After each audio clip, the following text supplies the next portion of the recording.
আসসালামু আলাইকুম। আশা করি আল্লাহর রহমতে সবাই ভালো আছেন। আলহামদুলিল্লাহ আমরা ভালো আছি। এগুলো হচ্ছে আমার বাগানের শাক।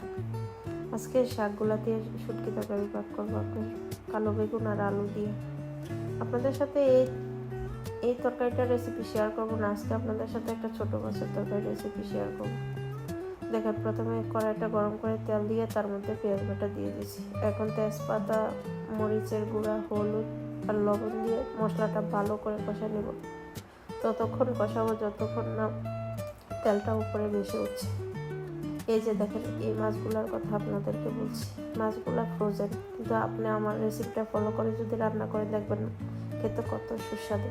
যে মশলাটা কষানো হয়ে গেছে, এখন মাছগুলা দিয়ে আপনার এটা মশলার মধ্যে কষা নিব। মাছগুলা কষানো হয়ে গেলে আপনার এটার মধ্যে গরম পানি দিয়ে রান্না হওয়া পর্যন্ত অপেক্ষা করব। এই যে আপনার গরম পানি দিয়ে দিছি, এখন যতক্ষণ পর্যন্ত রান্না না হয় অপেক্ষা করব। এই যে দেখেন, আমার শুটকি তরকারিটা কত সুন্দর হয়েছে। এর ঝোলটা আর একটু কমাবো। আজকে আমার বাসায় ধনে পাতা নেই, আপনার বাগানে চলে আসছি ধনে পাতার জন্য। এই যে দেখেন, মাশাআল্লাহ কত সুন্দর ধনে পাতা হয়েছে। এখন এই ধনে পাতাগুলো ছিঁড়ে নেব। এই ধনে পাতার গুলা গ্রান যে কত সুন্দর, কেউ সামনে থেকে গ্রান না নিলে বুঝবে না। দেখেন কত সুন্দর ধনে পাতা।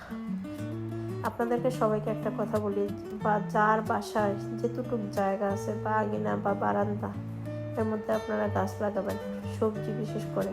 কারণ বাংলাদেশে এখন অর্গানিক কোনো সবজি নেই, সব আপনার কেমিক্যাল সার এগুলা দিয়ে।